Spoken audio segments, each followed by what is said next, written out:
So hello guys, এই পৃথিবীতে এত রাউল আছে আরেকটি ভিডিও। তো আজ হচ্ছে রামনবমী, আর আমাদের বাঁকুড়া জেলাতেও কিন্তু রামনবমী একটা র্যালি বেরোয় পাঁচবাঘাতে। তো আজকে আমি সেখানে যাচ্ছি আর তোমাদেরকেও দেখাবো যে আমাদের বাঁকুড়া জেলার রামনবমী কীরকম হয় আর কি, আর র্যালিটা ঠিক কত বড় আর কত মানুষ থাকে সব কিছু দেখতে পাবে তোমরা এই ভিডিওর মাধ্যমে। তো ভিডিওটা তোমরা দেখতে থাকো না স্কিপ করে। সো চলো এখন আমরা সেই র্যালিতে যোগ দেবো, আর গত বছরের মতন এই বছরও আমরা সেই র্যালিতে একটা ফুল ভিডিও বানাতে চলেছি।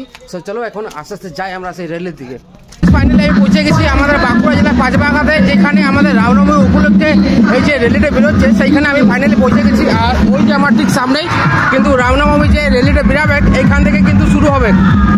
আর সো চলো আস্তে আস্তে তোমাদেরকে সব কিছু দেখাচ্ছি, আর এইখান থেকে আমাদের র্যালিটা কিন্তু শুরু হবে, তোমরা দেখতে পাচ্ছ ভিডিওর মাধ্যমে।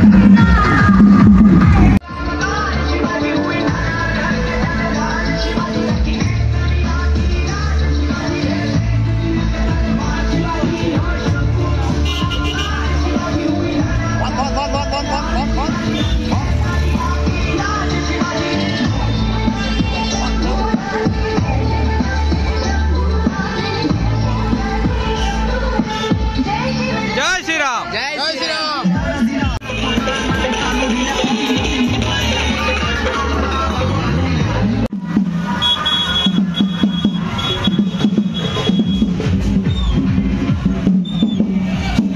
আর এই যে আমাদের রাম মন্দিরটা, যেটা অযোধ্যাতে রাম মন্দির করেছে, সেই রাম মন্দিরের স্ট্যাচুটা কিন্তু এখানে করা হয়েছে।